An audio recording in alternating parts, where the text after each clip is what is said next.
Hey, it's Pete Cohen here. Absolutely delighted to tell you about episode 133 of the Mi365 podcast series, brought to you by Mi365 Elite, your opportunity to get world-class coaching. Go and check out mi365.me/elite and see what coaching can do for you. But this podcast today is with the amazing Ben Shephard. Now, Ben Shephard is one of the most well-known TV presenters, quiz show hosts in the UK, absolutely inspiring. But his story, I believe, will really kind of open your eyes to what is possible. You know, great people often do great things because of what they did in the past. You know, there's no great story without obstacles. And you're going to be so inspired by this story and what he achieved, because we can all do so much better than what we've already done. Because if we always do what we've always done, we'll always get what we've always got. And not only will you be inspired, but you're going to hear the amazing story of when he played football with Robbie Williams and Maradona. Absolutely, you couldn't make it up. It's crazy. It's a brilliant interview. You'll love it. We'll see you on the other side.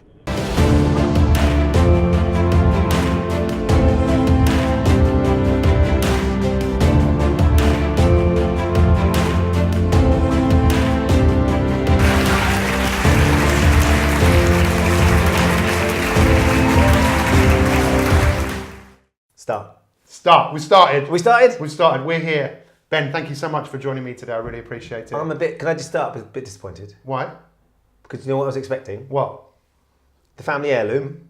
Oh, the swimming trunks. So let's just start with that, because you've obviously been in television for a long time, and one of your finest moments was me wearing my dad's Union Jack Speedos, which have been in the family since 1971. My dad threw them away and I found them and kept them. Fished them out of the bin? Yes. So I'm having them. And then I wore them on television. Live. And my dad was watching this, and you actually, I remember Kate Garraway and Eamon Holmes were like, what the hell has he got on? But you made light of that. So what was your memory? What was your memory? What was my memory of Pete's packet in his Union Jack swimming trunks? Yes. I have vivid memories of being out there, because we were doing Inch Loss. So you were helping lots of our viewers to try and sort of turn their lives around and help them sort of get a healthier lifestyle, lose some weight, lose some inches ideally. That wasn't necessarily your primary goal. Your primary goal was to turn around the way they approached life and food and bits and pieces. And you did this by wearing the most extraordinary pair of swimming trunks I've ever seen, and I've never seen a pair like it. Well, actually, there's another part of that story. I don't know if you remember. I actually had my chest shaved, and the only reason I had my chest shaved was before I left. My friend was shaved my head, and he got the razors, and he just went boom, like that. So I had a big thing up here. So you're a hairy man. I am a hairy man. But down below the ears. I am. I've got hair. I've got very hairy ears. You do. Oh my goodness. Yeah, I know. If you can see in that camera, I don't understand what ear hair is all about, right? And have you noticed how the more hair that goes up here, the more it starts growing everywhere else? Yes. So your ears weren't that hairy when we last met. I know. Jeez, Pete, there's things in there. I know. So maybe we could talk about ear hair and how we can get rid of it. But look, the good news is there is a Union Jack. Yes. There's you see, here. The theme is still there of the Union, because I actually have lost those. The family heirloom? Yeah, I know. I thought you were going to pass them for generations. But you made my dad so happy.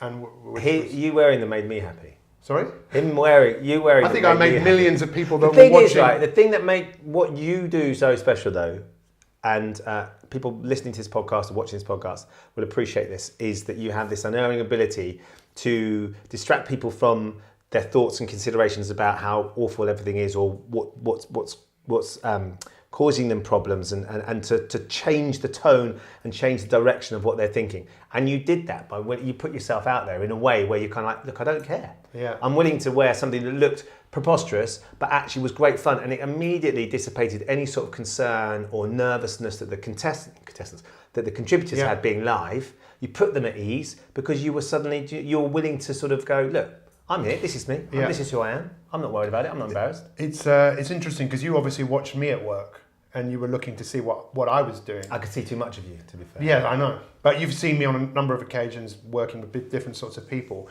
But then I've also watched you, because we're both quite observant people. And I've always been curious as to why you do what you do. And I'm sure you've been interviewed before, and people ask you probably this similar questions about who's the best person you've interviewed. Because you have interviewed a lot of people. But I think the first thing I wanted to ask you was, Actually, just tell us a little bit about what you do for those people who are watching this all over the world who don't know who Ben Shephard is. What do I do? I'm not 100% sure what it is that I do. I like to think that I work in the world of communication, I guess. I work on television, and I'm very lucky in that I've been put in a position whereby the jobs that I do for the TV programmes that I work on strictly as a presenter involve me sharing ideas and asking questions of other people, whether they might be prime ministers or whether they might be business leaders, or whether they might be parents, or whether they might be children, whether they might be quiz show contestants, whether they might be footballers, sportsmen, whatever it is. I guess, and this is what I've distilled over the years, the thing that I enjoy most is the people that I meet and bringing the best out of those people. Yeah, because you're genuinely curious about the people that you meet, and you want to learn. It seems like you want to learn something from the people that you're interviewing. Yeah, undoubtedly. I think that's the magic of the environment that I'm lucky enough to work in, is that I've never really been interested in what I think. I'm always far more intrigued by what you might think or what somebody else might think, what they've got to say. I think it's much more interesting than what I've got to say. So doing something like doing something like this is quite odd, because you're going to be asking me questions about me. But actually I'm far more interested in you and what it is that you're doing and all this sort of stuff. Yeah, I'm the same. So when you start asking me questions there, I was thinking this feels a bit strange, because I don't really want it to be about me in life. I want it to be about the people I'm talking to. But I'm sure we'll get through this and we'll have some fun. The first thing I would encourage everyone to take on board from what you said is everyone you meet, ask yourself the question, what could I learn from this person? Right. Because probably of all the people in the country right now who are in the world of interviewing, there's probably not too many people who have interviewed the people you have, from prime ministers to movie stars and so on and so forth. But I think one of the things I wanted to ask you, did you envisage this happening when you were young? Did you ever think you'd be doing what you're doing now? No, not remotely. I grew up in Essex on the edge of East London, and had a very happy childhood with a big brother and a sister, and a dad who was an accountant, and a mum who was a nurse and then a teacher. And they worked incredibly hard to give us the benefit of a lifestyle that they'd never been able to have, because they come from very working class roots in the Midlands. And my brother became a doctor, my sister went into marketing, and there was always a sense that, my dad was an accountant, so the idea was that we all do pretty safe jobs. But they never stopped me sort of wanting to embrace a more artistic side, which I definitely got from my mum. And I think I always really wanted to act, ideally, but I never wanted to tell anyone. I was always a bit embarrassed about the idea that I wanted to act. Until I went travelling and I met my Uncle Pete, who sadly passed away a number of years ago. He was my godfather. And I remember telling him, I was in Australia, he lived in Australia, and he said, you can't be embarrassed about what it is that you're dreaming about doing, Ben. You've got to embrace it if you want to make it happen. And so I came back from travelling after I left school with that in mind, that I was going to try and do that. So I went to university to study drama and dance, mostly dancing. At Birmingham University. And sport. I dropped the sport very quickly because that was really dull, and the dancing was really creative and exciting, and it was me and 16 girls in leotard and tights every day. Yeah. So it was, they had fringe benefits.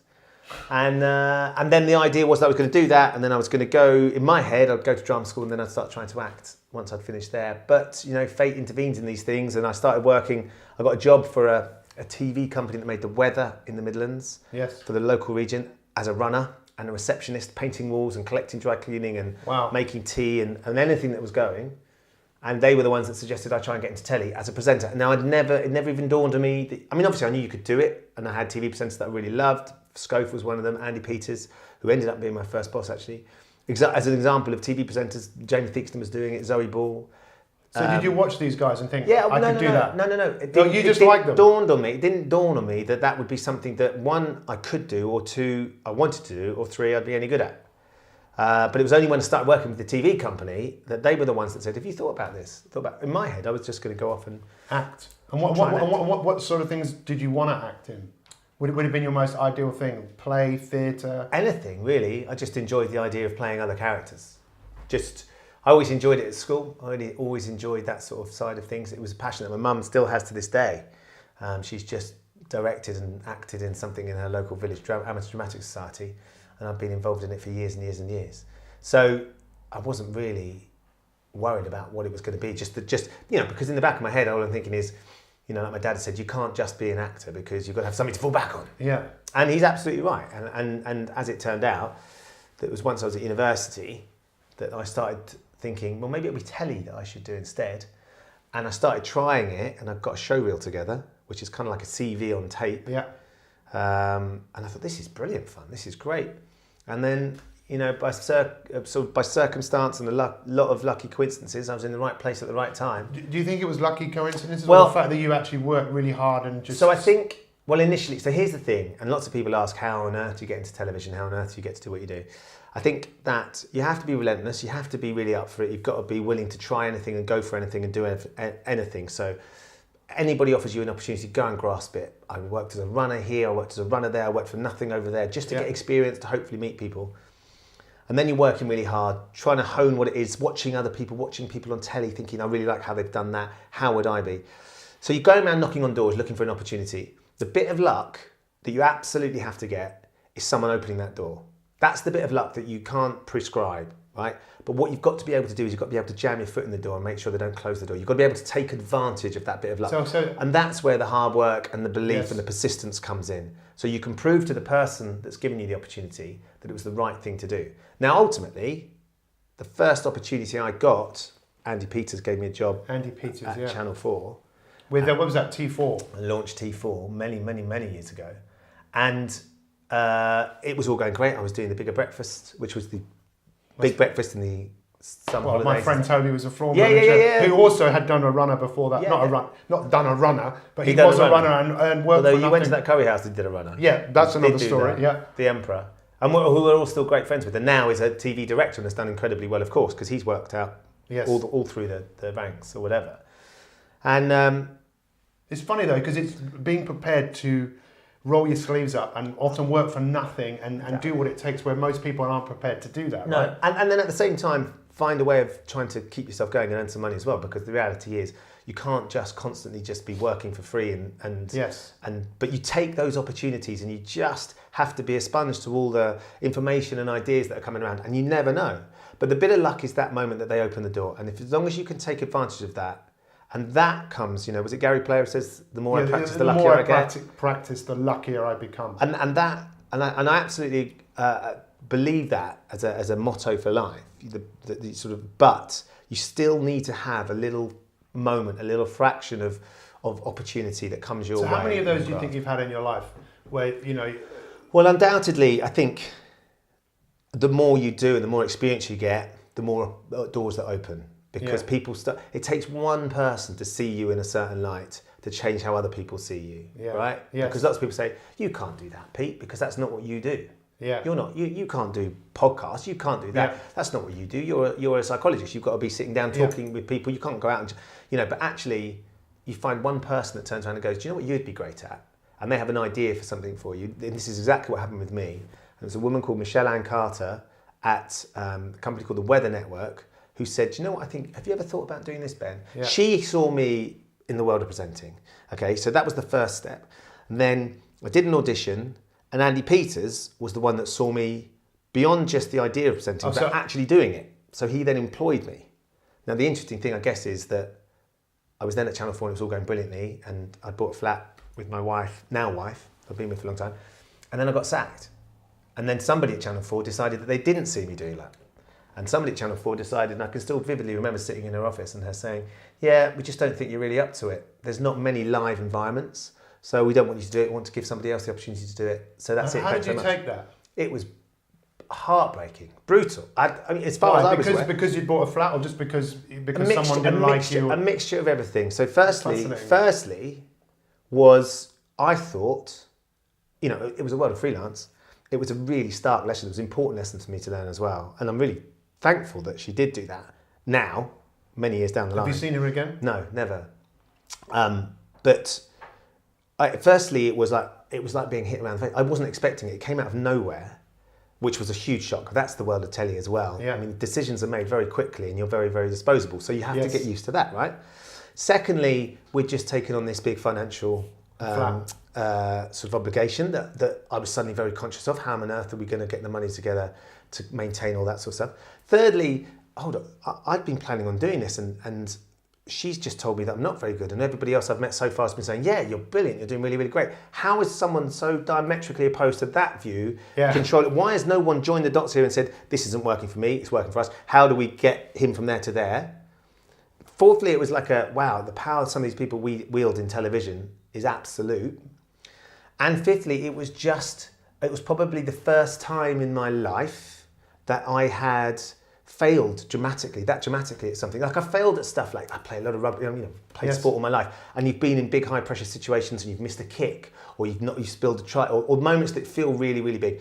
But it was the first time in my life, and on my professionally, I hadn't been working very long, that I really felt like I had failed at something that would impact the rest of my life. So did that light a fire in you to Well, I remember sitting down with her and saying, okay, look, thank you for your feedback, and I'm going to prove you wrong. Is that what you said to her? Yeah, I said, I'm going to prove you wrong. And she said, I appreciate your honesty, and I hope you do. I really do hope you do. And do you think you did? I mean, come on, how many years have you been in television now? Well, that was probably the year that was around 1999. 98, so it's nearly 20 years ago this year. She said to me, this isn't an industry you're cut out for, and certainly not on our channel. Thanks very much, see you later. Yeah. And it was that brutal. There was no... See, you know what's so interesting about when you hear people's stories of success? It's often not what they've achieved, it's what they had to go through to get to that point, right? And that's why I find it so fascinating. So what happened next? I went home and I burst into tears, and I said to my wife, I keep saying that, I said to Annie, I said, oh my goodness, this is it, maybe this isn't going to work. And she was brilliant. I can remember we went for a walk, we lived in Islington, and we went for a walk in Regent's Park, and we went around the Rose Garden in Regent's Park, and I could still sit, it was a really hot day, just sitting on this bench thinking, what on earth am I going to do? Yeah. I've just taken on too much responsibility, and it absolutely shook me to the core, because I had this unerring belief that I'm in now. And of course, that naivety that I had, that everything was going to be fine, now I look back, I can see just how ridiculous it was. Because in this world, in this industry that is very fragile and very short-lived, some experiences, that's something you have to get hard to, you have to get used to, you have to be prepared for, you have to be able to take the knocks. But the first one really left me reeling. And because the tricky thing beyond that is, I've got very little experience, and in a very short space of time, it's all been, like the carpet's been pulled from underneath my feet, and you're like, so where do I go now? How do I get my next job? How do I prove her wrong? Because in the best way in the world, I can be brilliant in my bathroom, in front of the mirror, but that's no good. I need to prove it in front of cameras. So what did Annie say to you? Did you say, we can do this, you'll be fine? Yeah, look, absolutely that. She said, look, this is just the start. Excuse me, this is just the start. Just trust and believe in yourself like I believe in you, and we'll get through it, we'll make it work. My old school motto, which is, lots of schools have interesting mottos. Mine was find a way or make a way, was my own school motto. And she sort of essentially said that to me. She said, look, we're going to find a way or we'll make a way. And that's... So what came next? So after that? Well, brilliantly, I mean, Andy was fantastic at that time, and I kept doing bits and pieces for Channel 4, which was really important, but really difficult as well, because it was so difficult, because I was going back. But you've also had that at other points in your life as well, right? Yeah. And then ITV's GMTV, my very good friend Misbah Alvi saw a tape of me. This is an absolutely true story. You know this story, I think. So the guy that used to edit GMTV, which was the breakfast show on British television on ITV, was a guy called Peter McHugh. Old school, very successful news producer. Misbah took in my show reel, played it to him, and they were starting up this entertainment show. He said, this is the guy we want as our reporter. Played in my show reel, and he said, no, he's rubbish, take him away, I don't want him. So she phoned me up, it's absolutely true, she said to me, hi Ben, and I'd been in to meet her and Ruby, who made the show, and she said, have you got a suit? And I said, yes, because my wife made me buy a suit when I left university for all the interviews I was going to go and do, for all the jobs I was going to try and get. And then I started working in teen television, so I was wearing jeans and trainers. This suit never came out of the wardrobe. So she said, yeah, I've got a suit. I've worn it for I think a friend's bar mitzvah. I'd worn it to a funeral and they'd never been used. She said, yes, right. She said, come and do this thing. We're going to film you at a gallery opening. And I cycled there on my bicycle. In a suit? In my suit. And I got there, and she basically commandeered a cameraman that night. We filmed this arrivals and showbiz party at this gallery. She went back to then GMTV, which is where Good Morning Britain's filmed now. And she edited it together. The next day went into the same guy, Peter McHugh, and she said, what about this guy? Gave him the tape, put it in, and he watched it for a few minutes, for 10, 15 seconds. Yeah, that's the one, he'll be perfect. The very next day. Wow. So, and Peter used to sort of talk about that, and that was sort of what a lesson that was for him, but also to all of us. Misbah just went into bat for me. I mean, she saw something again. She had the vision to think, and Ruby as well, to be fair. She had the vision to think, that's what I'm going to try and do with this guy. I think he's going to be a great addition to our team. I can see him not in teen television. I can see him doing entertainment television. Yes. And against his wishes, put this tape together. And if he'd found out, he would have been furious with her. She would have got into loads of trouble. But yes. She decided to take a risk, right? Yeah, she took a big risk, massive risk. And then that's amazing. And from that perspective, when I started on Entertainment Today with Jenny Faulkner, which was sort of a bit like Entertainment Tonight in the States, this 40-minute entertainment show once a week. It was brilliant. That was my chance. Yeah. And that was my chance in an environment that suited me much better. Why did it suit you much better? I just think it was a bit more me. Yeah. It was a bit more who I was. I think the one thing, what I've come to learn, and this is about life and about any part of any realm of your life that you walk in, authenticity is absolutely crucial. Yeah. If you're not authentic, people will find you out. And, people can come out of a reality TV show or whatever, and they're stark and burn really brightly for a short period of time. But if that's not who they truly are, they'll get found out and they'll disappear. If you come out and you are absolutely who you are, I think Rylan is a really good example of someone who on X Factor burnt really brightly because he's an extraordinary character. But since he's come out, he's undoubtedly proved himself in the world of entertainment, broadcasting, as a great broadcaster, but mostly as a great personality and who he is. And if you can be authentic, but it's not just in television, but in any way of life. I think you're a great example as well. If you're not being yourself, people will find out. Yeah, I think that's probably part of the reason why you've stood this test of time. Yeah, maybe, but this just suited me much better. And how long did that go on for? How many years? Well, I was there that was 2000 till about 2003, and then the same guy had said no, he's rubbish in jeans and t-shirt, who then said in a suit, yes, he's the guy. Him and his deputy turned around and said, we want you to sit on the sofa, we want you to do the main programme. When Eamon was away and Andrew was on holiday and they didn't have anybody else to go to. And I said, I think you're wrong. I don't think I'm right for this. I'm too young. And they said, you might be right, but how about we'll try? So they then saw something and they took a risk. So how much of you is when you see things in other people that you pay it forwards as well yourself?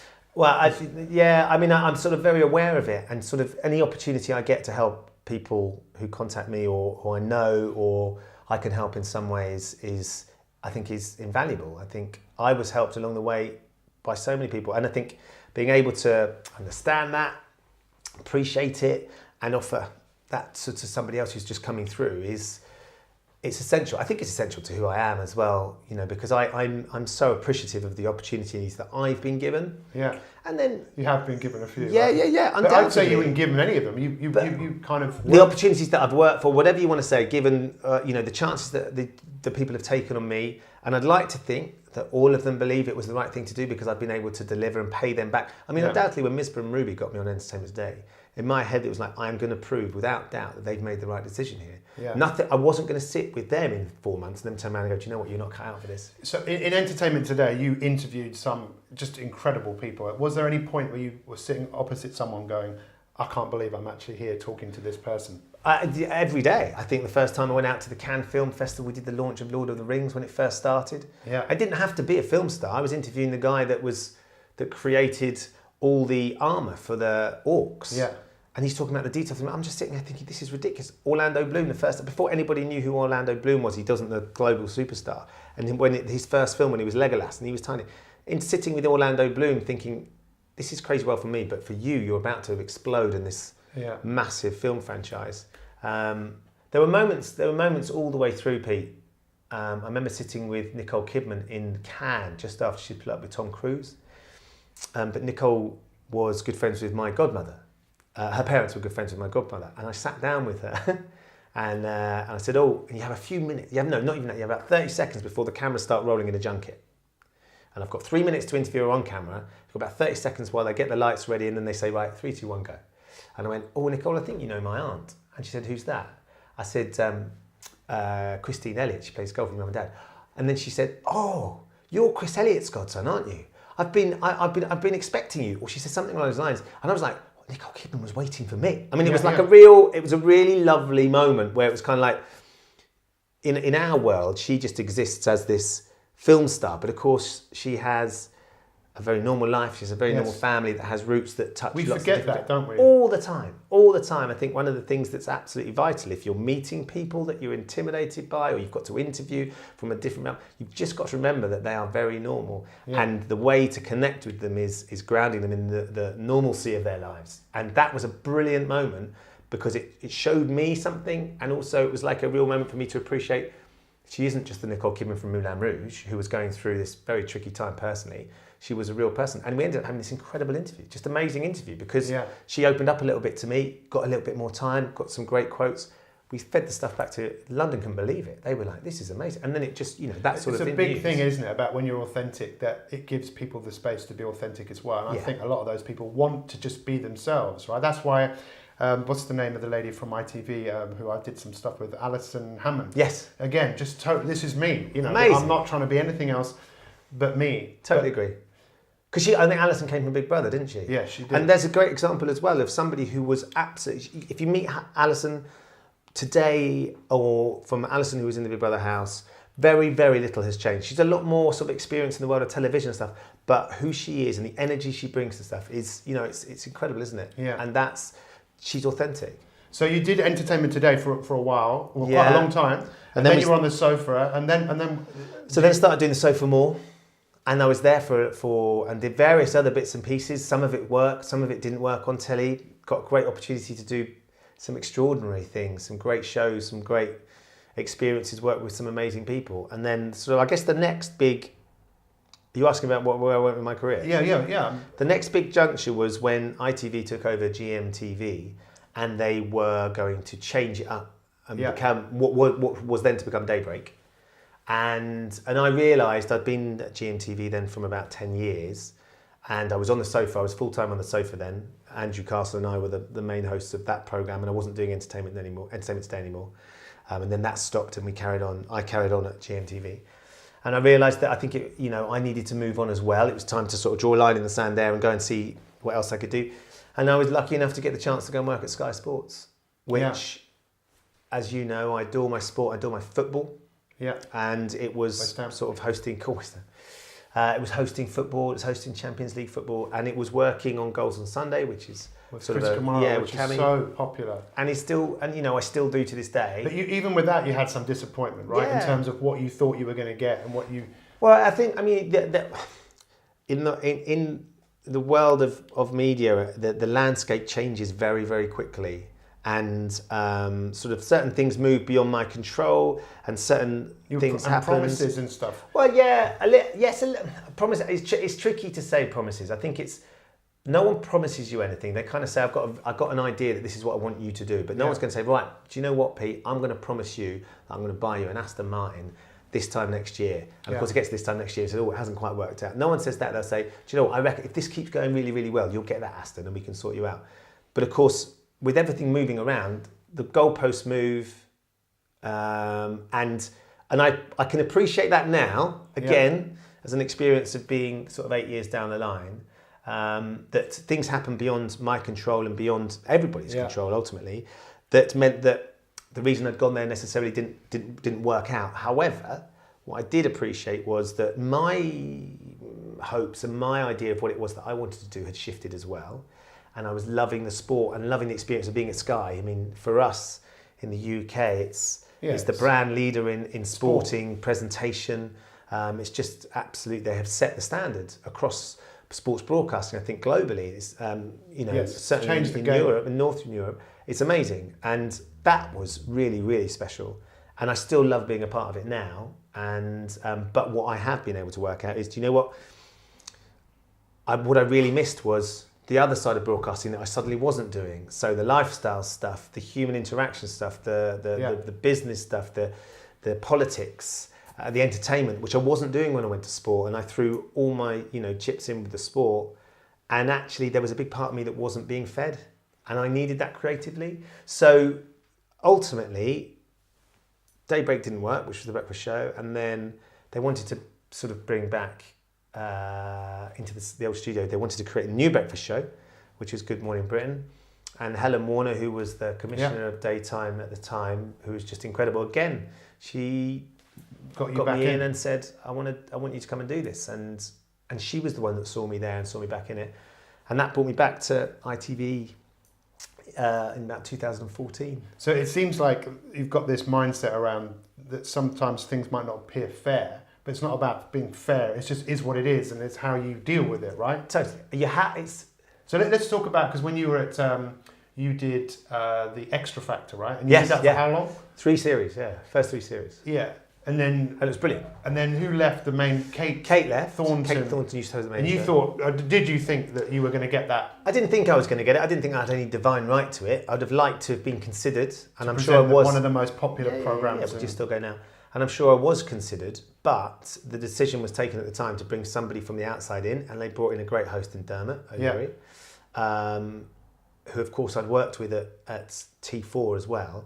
And Dermot came in, and then it's one of those moments where you kind of think, I'd have loved that job, but I haven't got it for various reasons.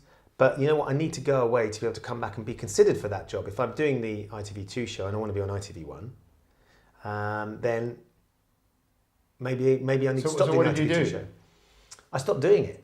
Yeah. I stopped doing it and I went and concentrated on the other stuff that I was doing, and I took some other opportunities that came along. Yeah. I did various bits and pieces. I did a Saturday night show for BBC One called Dance X. Yeah. I did a really, really popular show on BBC One, which was called 1 vs 100, which was a quiz show, and that was my first quiz show. Yeah. You love quiz shows, right? Yeah, mate, I love quiz shows. I'm massively addicted to quiz shows. So yeah, I mean, obviously, I don't know how many people have. Everyone in the UK must have seen Tipping Point. Yeah. So what's that been like? That's been incredible, because it's a quiz show that's based on an end of the pier game, the little penny shot machine, full machine. And to start, when we did, I remember doing the run through for it, and this is the thing you can never really tell. I did the run through this program and just thought, what on earth is this?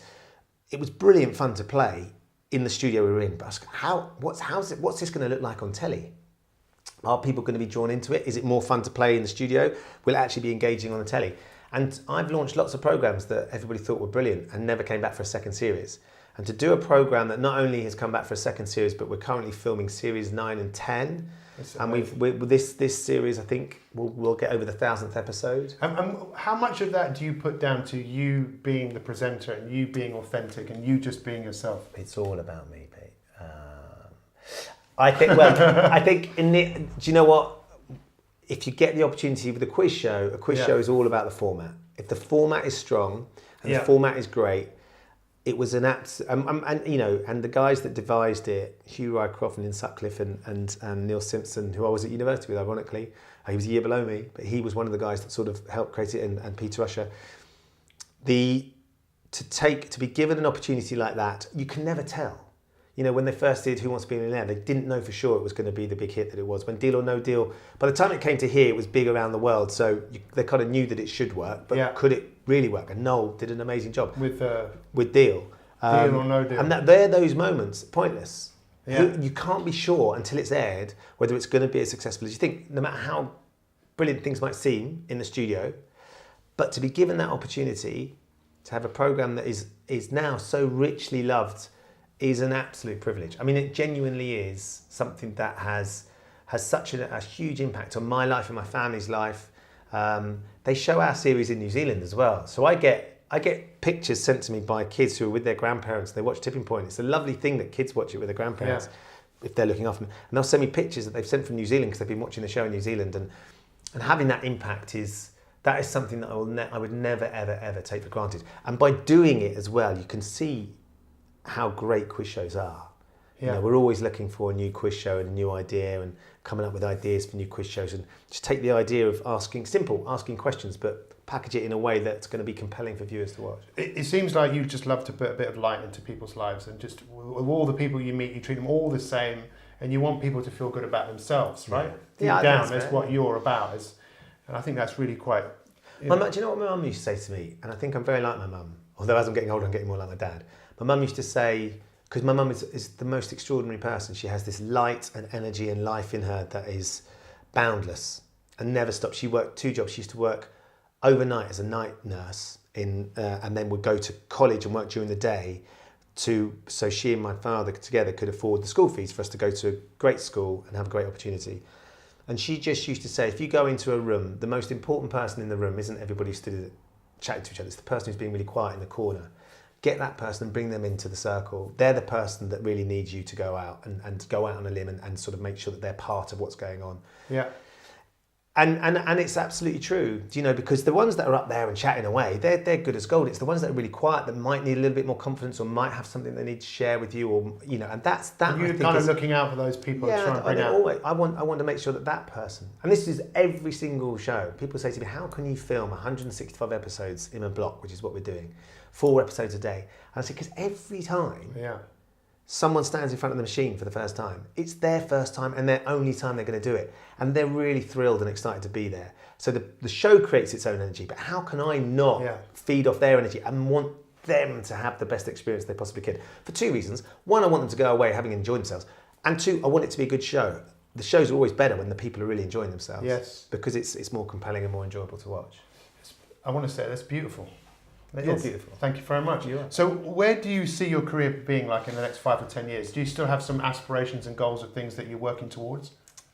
I do, yeah. I mean, I'd love to do more production stuff. I'd love to create more ideas and get more of my own ideas on telly. I think, you get to a point where you kind of think, okay, I've got a sense of what could make a good show, but there's 2 different things, thinking what make a good show and actually getting it commissioned and made. But you're prepared to take risks, though, right? Yeah, of course.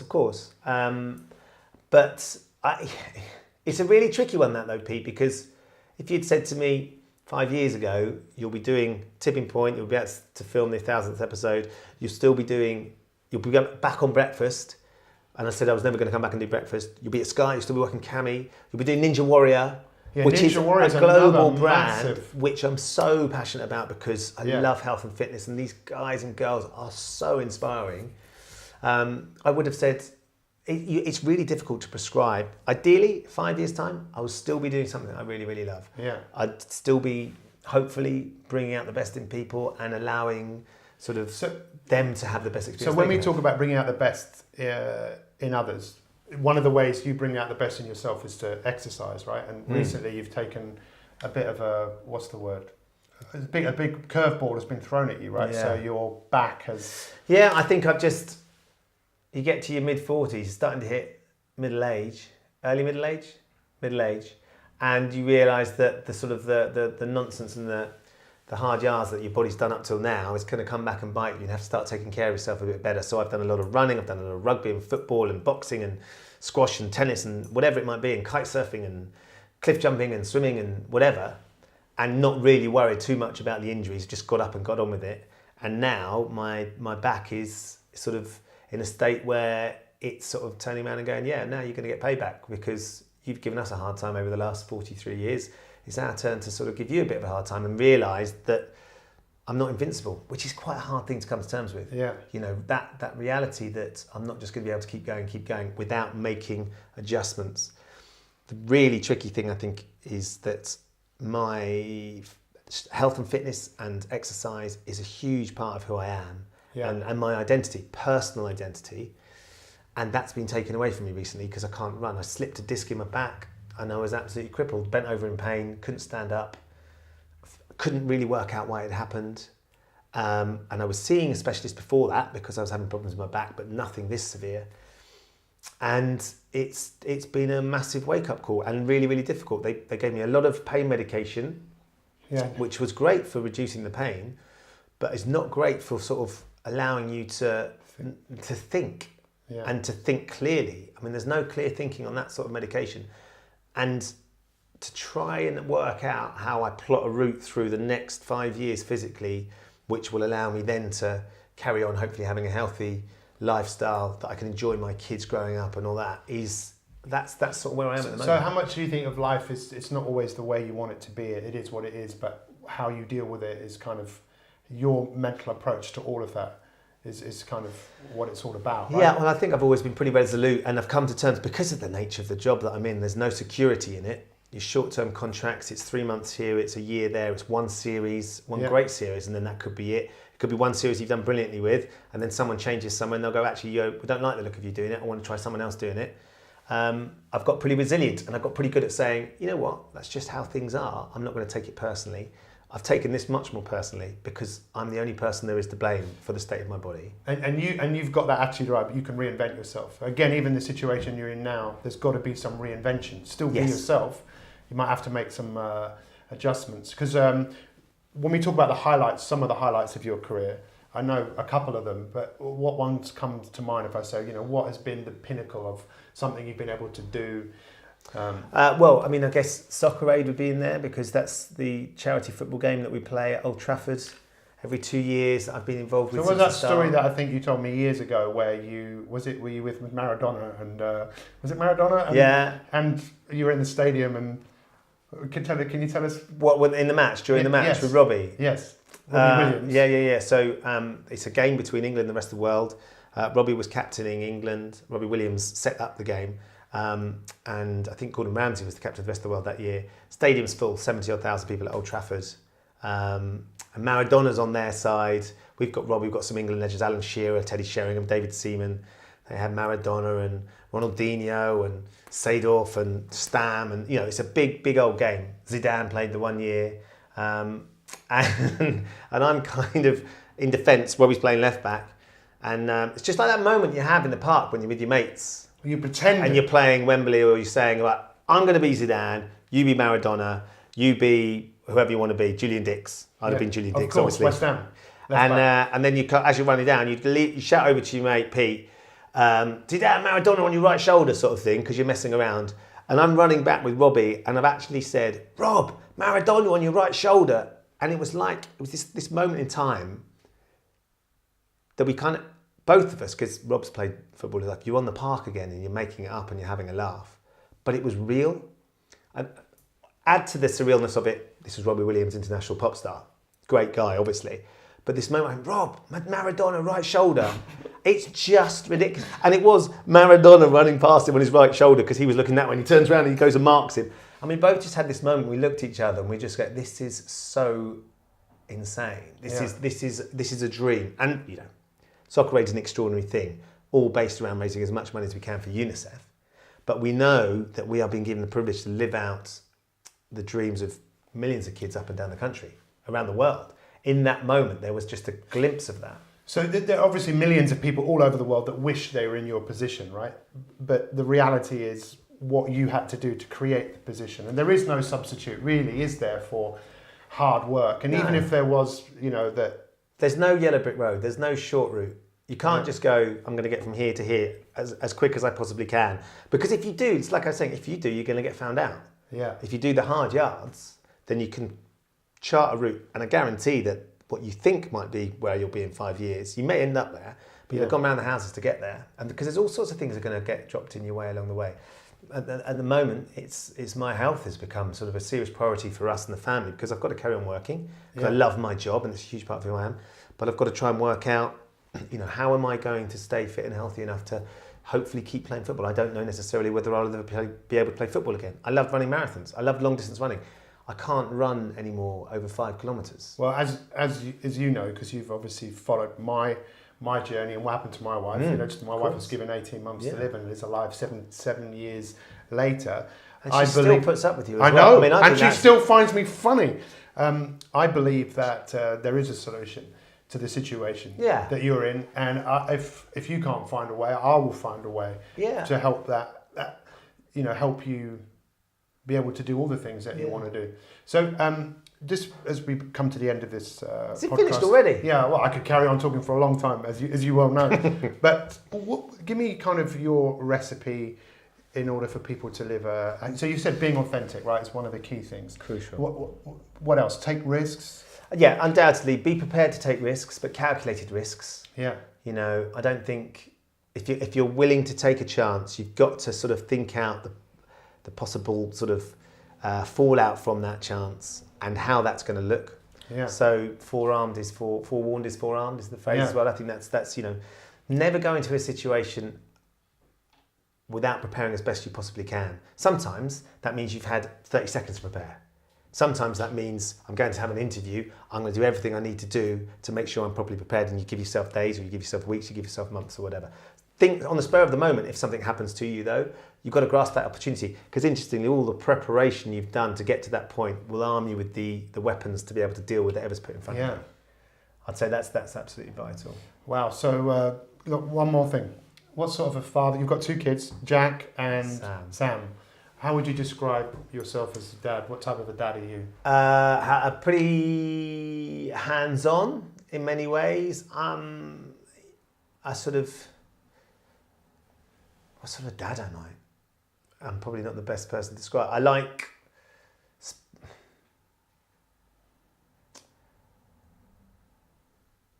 don't know what sort of a dad I am. So when your kids look at you, do you know what? When they... But you know what? Hopefully, Pete, I'm the best dad I can be. And the only reason I'm the best dad I can be is because my wife's so brilliant at being a mum. Yeah. And actually the boys make it really easy. You put your hard work in with kids when they're first around and they get to 11 and 13 where they are now, and they've got just bags of potential. I look at them and think, goodness me, you don't know how exciting your future could be and will be, and we just need to, as long as we can keep allowing them to grow and develop and blossom and flourish, then hopefully we'll have done a half decent job. So lastly, I would imagine a lot of people that have found themselves in positions like you, it would all go to their head. You know, the fact that all this kind of fame and society candy of all the trappings that people want. Society candy, I like that. Yeah. Why do you think it hasn't all gone to your head and you've developed this massive ego where you think that you are really important because of what you do? I think it's probably because very early on I had a really crushing moment that brought me very quickly down to earth.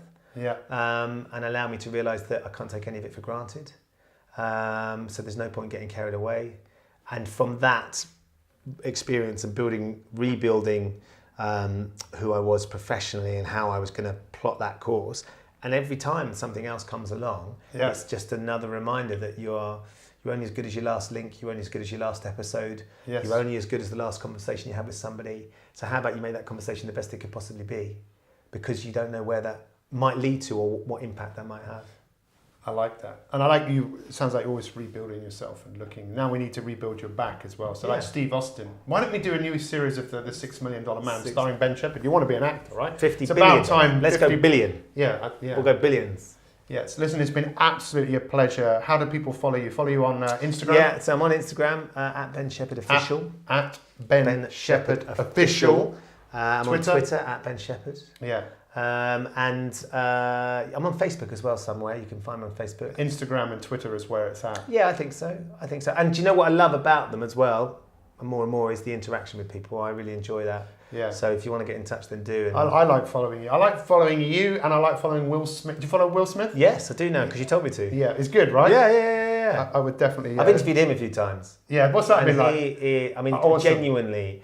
They say never meet your idols, but he's one you want to meet because there is nothing about that man that wouldn't blow you away. He comes to every experience like he's going to make the most of it. And that is absolutely vital. Any opportunity, any experience, any interview, he brings what it is that makes him so special. Yeah. And you often meet movie stars particularly that don't want to bring it because they're tired or because they don't want to do an interview or because Will Smith will never let you down.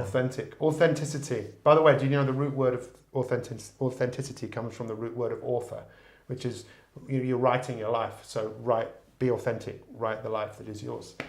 I will do that. Thank you so much, Ben. Absolute pleasure. Make sure you follow Ben. Make sure you share this podcast, get it out there to the rest of the world. If you're inspired. Is it interesting? I don't know about you. What about you? This is Toby behind the camera here, right? So carry on filming because when you say about hard work, Toby is someone I've worked with for a couple of years and he's worked tirelessly on some of the projects we do, but now he's made this film about uranium mines in America and how these mines have caused massive health issues to a lot of people. So he's made this brilliant documentary that they want to make into a film. So I'm sure he's taken something out of it that he knows it ain't going to happen. Now's where the hard work starts, right? Now's where he's got to, and if you want to watch that, anyone out there, let us know, we'll get it to you. So Ben, it's been an absolute pleasure to have this opportunity to talk to you. We'll see you soon on another Mi365 podcast. All the best. Yeah, a couple of hugs. Just have fun. Come on, bring it in. The table's not really ready for hugs, is it? Not really, no.